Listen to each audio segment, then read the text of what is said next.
రాష్ట్ర ముఖ్యమంత్రి నారా చంద్రబాబు నాయుడు ఈ నెలలో ఎన్టీఆర్ జిల్లా శ్రీకాకుళం జిల్లాలో పర్యటించనున్నారు. ఈ పర్యటనలు రైతులకు మేలు చేసే కార్యక్రమాలు అలాగే రాష్ట్ర అభివృద్ధి లక్ష్యాలతో సాగనున్నాయి.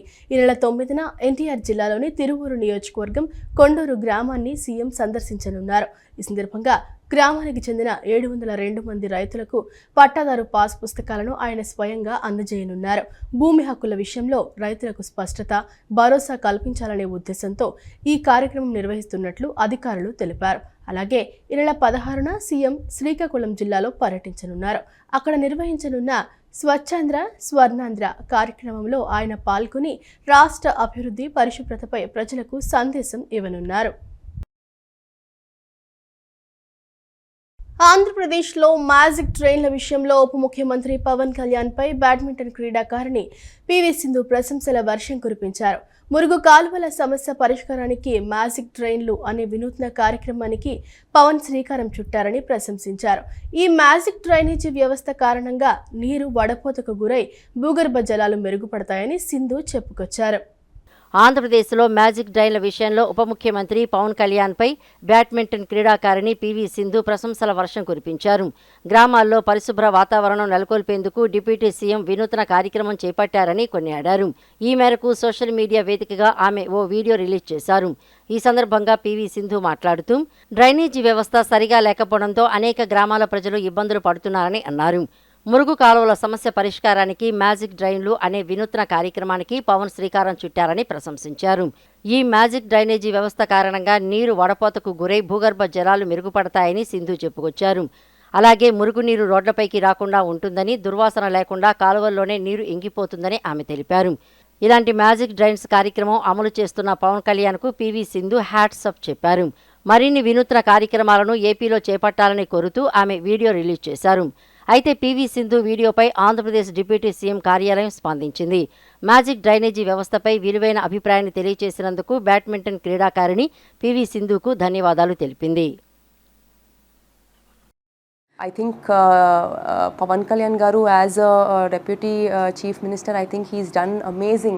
Magic drains ani kuda oka initiative techaru. Villages lo chaala mandi problems lo untunaru. Deni valla ante drainage system valla lekapothe adi baagokpovam valla alanti time lo ee magic drains annadi innovative concept tho mana deputy cm garu launch cheyadam jarigindi, where it is adi manaki pits and soak chestundi and atlage filtration chesi manaki recharge basically ఆ waste వాటర్ని recharge చేయడం జరుగుతుంది. So దానివల్ల ఏమవుతుందంటే మనకి ఆ smell రావడం కానీ లేకపోతే బయటికి ఓవర్ఫ్లో అవ్వడం కానీ వాటర్ అవన్నీ తగ్గుతాయి. Hats off to you sir. ఇంకా ముందుగా ఇంకా ఎన్నో ఇనిషియేటివ్స్ వస్తాయి. అండ్ మన దేశంలో, మన ఆంధ్రప్రదేశ్లో, మన రూరల్ ఆంధ్రప్రదేశ్లో ఆల్రెడీ చాలా బాగుపడింది, ఇంకా బాగుపడాలని నేను కోరుకుంటున్నాను. జై హింద్. పేదలకు మున్సిపాలిటీలో 2 సెంట్లు, గ్రామాల్లో 3 సెంట్లు చొప్పున ఇళ్ల స్థలాలు ఇచ్చేలా ప్రభుత్వం నిర్ణయం తీసుకుందని మంత్రి కొలుసు పార్థసారథి వెల్లడించారు. గత ప్రభుత్వం కేవలం పథకాలకే పరిమితమైందని, తమ ప్రభుత్వం 9.80 లక్షల కోట్ల పెట్టుబడుల ద్వారా చదువుకున్న యువతకు ఐటీ మరియు పారిశ్రామిక రంగాల్లో భారీగా ఉద్యోగ అవకాశాలు కల్పిస్తుందని మంత్రి పేర్కొన్నారు. ఇళ్ల నిర్మాణానికి ఇచ్చే నిధులను సద్వినియోగం చేసుకుని త్వరగా పూర్తి చేయాలని మంత్రి సూచించారు. ఆంధ్రప్రదేశ్ రాష్ట్ర గృహ నిర్మాణ సంస్థ లబ్ధిదారులతో నిర్వహించిన ముఖాముఖి కార్యక్రమంలో మంత్రులు కొలుసు పార్థసారథి, మండిపిల్లి రాంప్రసాద్ రెడ్డి పాల్గొని లబ్ధిదారుల సమస్యలను అడిగి తెలుసుకున్నారు. ఈ సందర్భంగా మంత్రి పార్థసారథి మాట్లాడుతూ ముఖ్యమంత్రి ఆదేశాల మేరకు ఇకపై ఇళ్ల పట్టాల కేటాయింపులో మున్సిపాలిటీలో 2 సెంట్లు, గ్రామాల్లో 3 సెంట్లు ఇచ్చే అవకాశం ఉంటుందని తెలిపారు. ఇళ్ల నిర్మాణానికి ప్రభుత్వం ఇచ్చే 72,000 నిధులను సద్వినియోగం చేసుకోవాలని, సకాలంలో పూర్తి చేయకపోతే ఆ నిధులు తిరిగి చెల్లించాల్సి ఉంటుందని హెచ్చరించారు. ఇప్పటికే కాలనీలో విద్యుత్, రోడ్ల సౌకర్యం కల్పించామని, త్వరలోనే తాగునీటి సమస్యను కూడా పరిష్కరిస్తామని హామీ ఇచ్చారు. గత ప్రభుత్వం కేవలం పథకాలకే పరిమితమై ఉద్యోగ కల్పనను విస్మరించిందని విమర్శిస్తూ కూటమి ప్రభుత్వం రాష్ట్రానికి 9,80,000 కోట్ల పెట్టుబడులు తీసుకువచ్చి చదువుకున్న యువతకు ఐటీ మరియు పారిశ్రామిక రంగాల్లో ఉద్యోగాలు కల్పించే లక్ష్యంతో పనిచేస్తోందని పేర్కొన్నారు. ముస్లింలు, బీసీలకు వారి వృత్తుల ఆధారంగా సహాయం అందిస్తామని, ఇళ్ల నిర్మాణంలో ఎలాంటి సమస్యలు ఉన్నా తమ దృష్టికి తీసుకురావాలని లబ్ధిదారులకు సూచించారు. కూటమి ప్రభుత్వం వచ్చిన 2 ఏళ్లలోనే కాలువల నిర్వహణ మరమ్మతు పనులకు 1100 కోట్లు ఇచ్చినట్లు జలవనరుల శాఖ మంత్రి నిమ్మల రామానాయుడు తెలిపారు. ఈ సంవత్సరం కూడా కాలువల నిర్వహణ, తూడు, గుర్రపు డెక్క తొలగింపు, గేట్లు, షట్టర్ల మరమ్మతులు వంటి పనులు చేపట్టేందుకు 397 కోట్లు మంజూరు చేసినట్లు ఒక ప్రకటనలో వెల్లడించారు. మళ్లీ పంటకాలం మొదలయ్యేలోగా కాలువల పూడికతీత, ఇతర అత్యవసర పనులన్నీ పూర్తి చేయాలి. ఆ మేరకు వెంటనే పనులు ప్రారంభించాలని చీఫ్ ఇంజనీర్ నుంచి కింది స్థాయి అధికారుల వరకు అందుకు అవసరమైన చర్యలు చేపట్టాలన్నారు. 10 లక్షల లోపు పనులు సాగునీటి సంఘాల ఆధ్వర్యంలో నామినేషన్ పద్ధతిలో అప్పగించాలని, 10 లక్షలు దాటిన పనులకు స్వల్పకాల టెండర్లు పిలిచి పనులు అప్పగించాలని సూచించారు. గేట్లు, షట్టర్లు వంటి మెకానికల్ పనులు తప్పనిసరిగా అసిస్టెంట్ ఇంజనీర్ పరిశీలించి సక్రమంగా పనిచేసే స్థితిలో ఉన్నాయనే ధృవీకరణ పత్రాన్ని చీఫ్ ఇంజనీర్కు ఇవ్వాలి అని మంత్రి పేర్కొన్నారు. కాలువలు, డ్రైన్స్, రిజర్వాయర్లు, చెరువులు వంటి అత్యవసరమైనటువంటి పనుల నిర్వహణ నిమిత్తం ఈరోజు ప్రభుత్వం 397 కోట్ల రూపాయలు నిధులు మంజూరు చేసినందుకు ముందుగా ముఖ్యమంత్రి చంద్రబాబు నాయుడు గారికి ఇరిగేషన్ శాఖ నుంచి కృతజ్ఞతలు తెలియజేసుకుంటూ ఉన్నాం. ఎందుకంటే వేల కోట్ల రూపాయలు పెట్టి మనం ప్రాజెక్టులు కట్టినా, రిజర్వాయర్లు కట్టినా, కాలువల నిర్మాణం చేసినా దాన్ని సంవత్సరం మెయింటెనెన్స్ కనుక చేయకపోతే ఆ వేల కోట్ల రూపాయల పనులన్నీ కూడా ఉపయోగం లేకుండా పోతూ ఉన్నాయి. ఆఖరి ఎకరానికి నీరందించలేనిటువంటి పరిస్థితి ఉంటుందనేటువంటి ఉద్దేశం ఏదైతే ఉందో అది ఈ ప్రభుత్వం గుర్తించి ఈరోజు 397 కోట్ల రూపాయలు, ఎందుకంటే ఆర్థికంగా ఈ ప్రభుత్వానికి ఎన్నో ఇబ్బందులు ఉన్నప్పటికీ కూడా రైతే ముఖ్యం, వ్యవసాయమే ముఖ్యం, ఇరిగేషనే ఒక ప్రాధాన్యత అని చెప్పి ఈరోజు ఈ 397 కోట్లు ఈరోజు నిధులు విడుదల చేయడం జరిగిందని చెప్పి ముందుగా తెలియజేసుకుంటూ ఈ యొక్క నిధులు కూడా సక్రమంగా, ఎందుకంటే ఈ యొక్క వేసవి కాలంలోనే రేపు ఖరీఫ్ సీజన్ ప్రారంభానికి ముందే ఈ పనులు అన్నీ కూడా పూర్తయ్యేటువంటి విధంగా 10 లక్షల రూపాయల నిధులు ఏవైతే ఉన్నాయో లోపుగా అవన్నీ కూడా సాగునీటి సంఘాల ద్వారా నిర్వహించుకుంటూ 10 లక్షలు దాటినటువంటి పనులన్నీ కూడా వెనువెంటనే టెండర్లు పిలుచుకుని సిఈ దగ్గర నుంచి క్రింది స్థాయి అధికారి వరకు ఈ యొక్క మే నెలంతా కూడా మరి ఈ యొక్క క్షేత్రస్థాయిల నుండి ఈ పనులు పూర్తి చేసి రేపు ఖరీఫ్కి ముందల్లా ఈ పనులు పూర్తి చేయాలని చెప్పి మీ ద్వారా ప్రజాప్రతినిధులకు, సాగునీటి సంఘాల సభ్యులకు అందరికీ కూడా అధికారులకు తెలియజేస్తూ ఉన్నాం. ఎందుకంటే ఈరోజు ఈ యొక్క ప్రభుత్వం 397 కోట్ల రూపాయలు అమరావతిని కార్పొరేట్ రాజధానిగా కాకుండా ప్రజా రాజధానిగా నిర్మించాలని సిపిఎం నేత బాబురావు డిమాండ్ చేశారు. పేదలకు కేటాయించిన ప్లాట్ల రద్దును నిరసిస్తూ జూన్లో మంత్రి లోకేష్ కార్యాలయం వద్ద ఆందోళన చేపడతామని హెచ్చరించారు. బడా సంస్థలకు కారుచౌకగా భూములిస్తూ రైతులు, కూలీలకు ఇచ్చిన హామీలను ప్రభుత్వం విస్మరిస్తోందని, తక్షణమే పేదలకు ప్రత్యామ్నాయ ఇళ్ల స్థలాలు కేటాయించి సిఆర్డీఏ పరిధిని సమాంతరంగా అభివృద్ధి చేయాలని అన్నారు. అమరావతి రాజధాని కేవలం కొందరికే కాకుండా అన్ని వర్గాల ప్రజలకు భాగస్వామ్యం ఉన్న ప్రజా రాజధానిగా ఉండాలని సిపిఎం రాష్ట్ర కార్యదర్శి వర్గ సభ్యులు సిహెచ్ బాబురావు డిమాండ్ చేశారు. గుంటూరులోని సిపిఎం జిల్లా కార్యాలయంలో జరిగిన విలేకరుల సమావేశంలో ఆయన మాట్లాడుతూ కూటమి ప్రభుత్వం కార్పొరేట్ సంస్థలకు కారుచౌకగా భూములు కట్టబెడుతూ పేదల ప్రయోజనాలను విస్మరిస్తోందని విమర్శించారు. ముఖ్యంగా R5 జోన్లో గతంలో 50,000 మంది పేదలకు కేటాయించిన ప్లాట్లను రద్దు చేస్తూ జీవో 91 విడుదల చేయడం అన్యాయమని, వారికి ప్రత్యామ్నాయంగా 2,000 ఎకరాలను కేటాయించాలని కోరారు. అమరావతితో పాటు సిఆర్డీఏ పరిధిలోని 56 మండలాలను సమాంతరంగా అభివృద్ధి చేయాలని, మంగళగిరి నియోజకవర్గంలో 20,000 ఇళ్లు నిర్మిస్తామన్న లోకేష్ హామీని నెరవేర్చాలని ఒత్తిడి తెచ్చారు. మొదటి దశలో సేకరించిన భూముల్లోనే అభివృద్ధి చేయకుండా మళ్లీ రెండో దశ భూ సమీకరణ పేరుతో రైతులను ఇబ్బంది పెట్టడం సరికాదని, రింగ్ రోడ్ల పేరుతో ఏకపక్షంగా భూములు సేకరించవద్దని హితవు పలికారు. ఇళ్ల స్థలాలు, పట్టాల సాధన కోసం మే నెలలో సచివాలయాల వద్ద నిరసనలు తెలుపుతామని, జూన్ నెలలో మంత్రి లోకేష్ కార్యాలయం వద్ద భారీ ఆందోళన నిర్వహిస్తామని ఆయన హెచ్చరించారు. ఈ సమావేశంలో జిల్లా కార్యదర్శి వై నేతాజీ తదితర నేతలు పాల్గొని ప్రభుత్వం స్పందించకుంటే పేదలతో కలిసి ప్రభుత్వ స్థలాలను స్వాధీనం చేసుకుంటామని స్పష్టం చేశారు. 49 లక్షల జనాభా ఉన్నటువంటి ప్రాంతంలో 8,600 చదరపు కిలోమీటర్ల విస్తీర్ణంలో దాని అంతా ఉంది. కానీ దాని గురించి అభివృద్ధి మాటల్లో చెప్తున్నారు తప్ప ఎక్కడా పట్టించుకోవట్లేదు. అందుకే ఇవాళ బడా కంపెనీలకు భూములు విజయవాడలో పాత ఆర్టీసీ బస్టాండ్ లూలు సంస్థ కేటాయించారు. తర్వాత గొడవ చేస్తే ప్రభుత్వం విరమించుకుంది. గుంటూరు జిల్లాలో వక్ఫ్ భూములు పరిశ్రమల పేరుతో ఇచ్చేస్తూ ఉన్నారు. ఇలా ధారాదత్తం చేస్తున్నారు తప్ప నిజంగా రాజధాని అమరావతి మాస్టర్ ప్లాన్లోనే స్థానికంగా ఉన్న పేదలు బలహీన వర్గాలు వారికి 5% భూములు కేటాయించాలని నిబంధన ఉంది. దాని గురించి మాట్లాడరు. రద్దు చేసిన R5 జోన్కి ప్రత్యామ్నాయంగా బయట భూముల సమీకరణ గురించి ఆలోచన లేదు. అందుకే సిపిఎం ప్రజా రాజధాని నిర్మాణం అంటే రాజధాని వలన వచ్చిన లబ్ధి రైతులు పొందాలి, పేదలు పొందాలి, ఈ CRDA పరిలో ఉన్న జనం పొందే రీతిలో మలచాలి తప్ప కార్పొరేట్ల కోసమే కాదు. అందుకే సిపిఎం పేద మధ్యతరగతి ప్రజలకి ఇళ్ల స్థలాల కోసం ఒత్తిడి చేస్తాం. ఇప్పటికే ఆందోళన చేస్తున్నాం. మే నెల మా వ్యాప్తంగా కూడా ఒకవైపున సచివాలయాల దగ్గర, ఇంకో వైపున ఉత్తరాల ద్వారా లోకేష్ గారికి మిగిలినటువంటి ఎమ్మెల్యేలకి తెలియజేయటం, జూన్ నెలలో ప్రభుత్వం కనుక స్పందించకపోతే లోకేష్ గారి కార్యాలయం ముందే ఆందోళన చేస్తానికి కూడా మేము సిద్ధమవుతా ఉన్నాం. అలాగే ఉమ్మడి కృష్ణా గుంటూరు జిల్లాలో ఇప్పటికే ఆందోళనలు సాగుతూ ఉన్నాయి. దేవాలయ అభివృద్ధికి ప్రభుత్వం ఎల్లప్పుడూ ప్రాధాన్యత ఇస్తుందని ప్రభుత్వ whip central MLA Bonda Umamaheswararao తెలిపారు. భక్తులకు అవసరమైన సౌకర్యాల కల్పనపై ప్రత్యేక దృష్టి సారిస్తున్నామని చెప్పారు. భవిష్యత్తులో కూడా ఆలయ అభివృద్ధి కోసం అవసరమైన సహకారం అందిస్తామని ఆయన హామీ ఇచ్చారు. కండ్రికలోని శ్రీ శ్రీ శ్రీ దుర్గా మల్లికార్జున స్వామి వారి దేవస్థానంలో నిర్వహించిన ధ్వజస్తంభ ప్రతిష్టాపన కార్యక్రమంలో ప్రభుత్వ విప్ సెంట్రల్ నియోజకవర్గ శాసనసభ్యులు బోండా ఉమామహేశ్వరరావు పాల్గొన్నారు. ఈ సందర్భంగా కొబ్బరికాయ కొట్టి కార్యక్రమానికి శ్రీకారం చుట్టి నవధాన్యాలతో ప్రత్యేక పూజలు నిర్వహించారు. ఈ సందర్భంగా బోండా ఉమా మాట్లాడుతూ ఆలయాలు ఆధ్యాత్మిక కేంద్రాలుగా మాత్రమే కాకుండా సమాజంలో సానుకూల శక్తిని పెంపొందించే కేంద్రాలుగా నిలుస్తాయని అన్నారు. ఇలాంటి పవిత్ర కార్యక్రమాలు ప్రజల్లో భక్తిభావాన్ని పెంపొందించడమే కాకుండా సామాజిక ఐక్యతకు కూడా దోహదపడతాయని పేర్కొన్నారు. దేవాలయ అభివృద్ధికి ప్రభుత్వం ఎల్లప్పుడూ ప్రాధాన్యత ఇస్తుందని, భక్తులకు అవసరమైన సౌకర్యాల కల్పనపై ప్రత్యేక దృష్టి సారిస్తున్నామని తెలిపారు. భవిష్యత్తులో కూడా ఆలయ అభివృద్ధి కోసం అవసరమైన సహకారం అందిస్తామని హామీ ఇచ్చారు.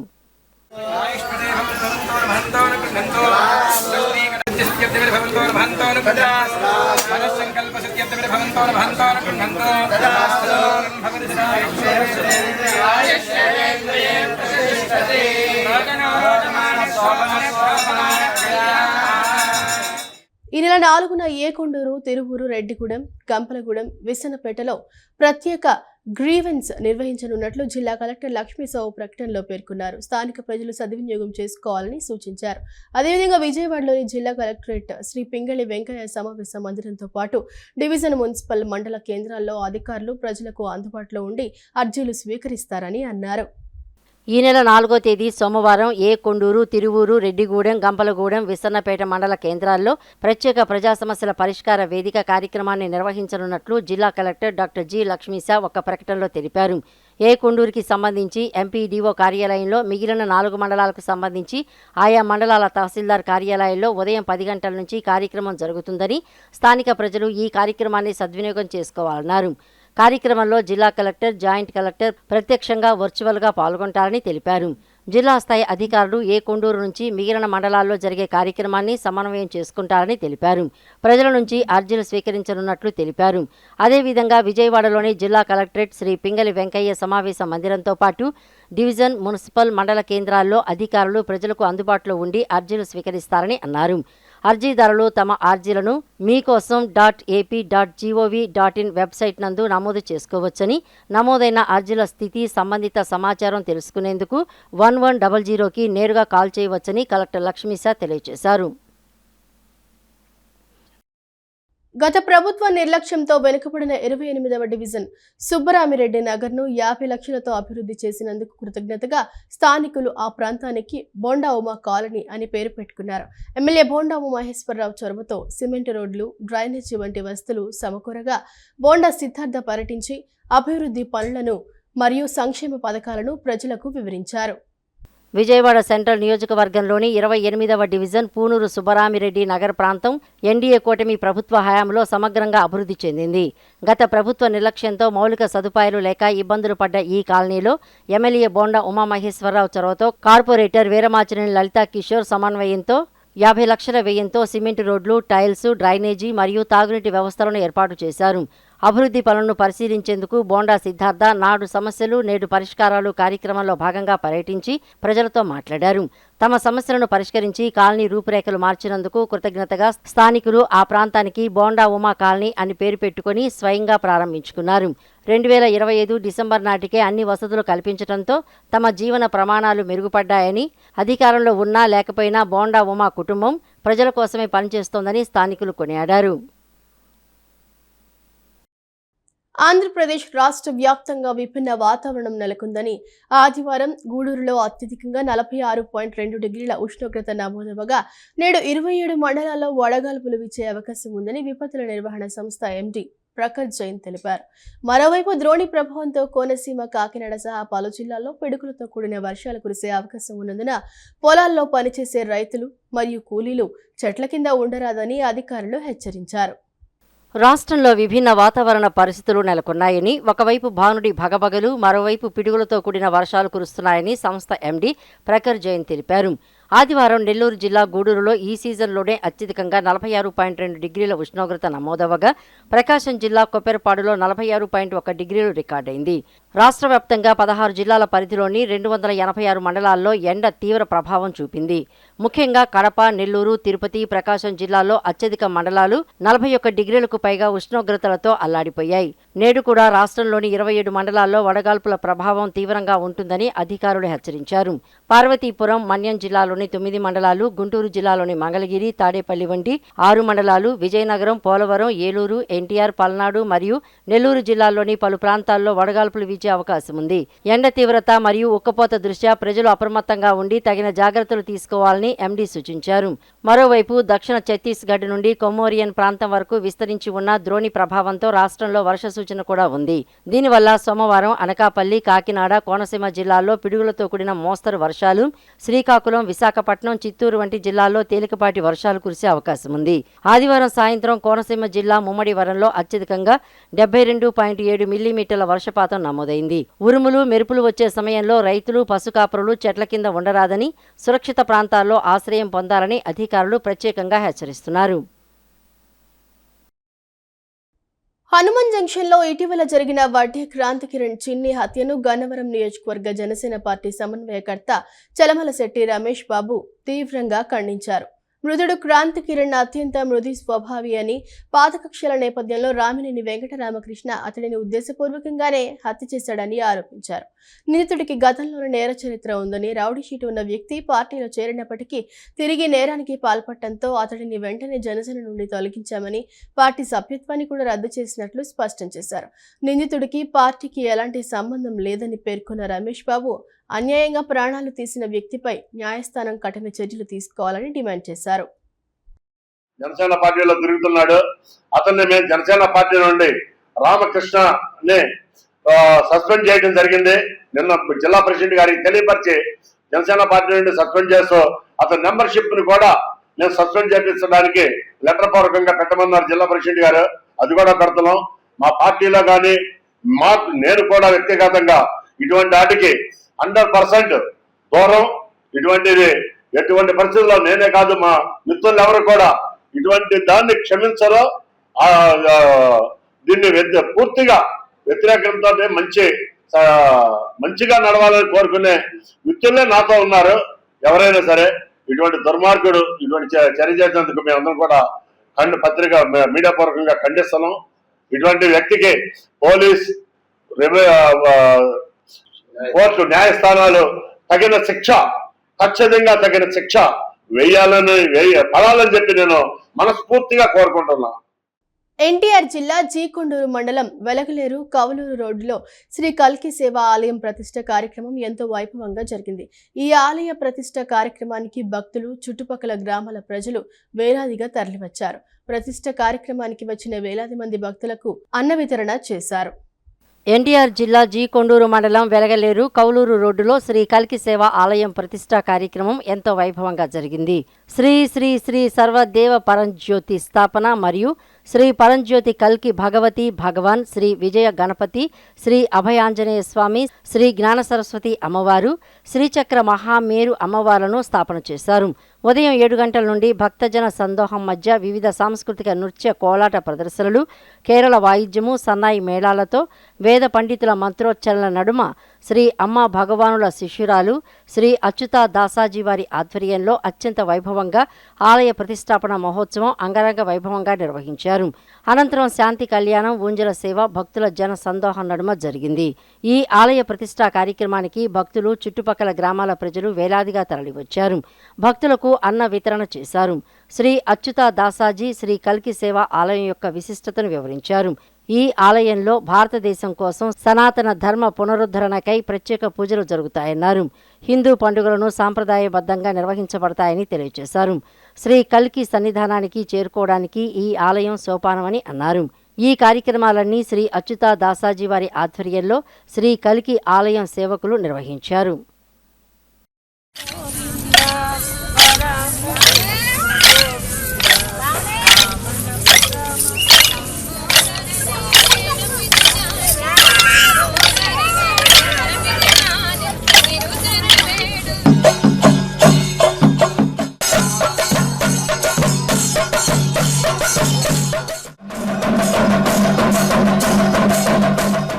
ఈ వార్తలు ఇంతటితో సమాప్తం. మరో బులెటిన్తో మళ్ళీ కలుద్దాం. అంతవరకు సెలవు. నమస్కారం.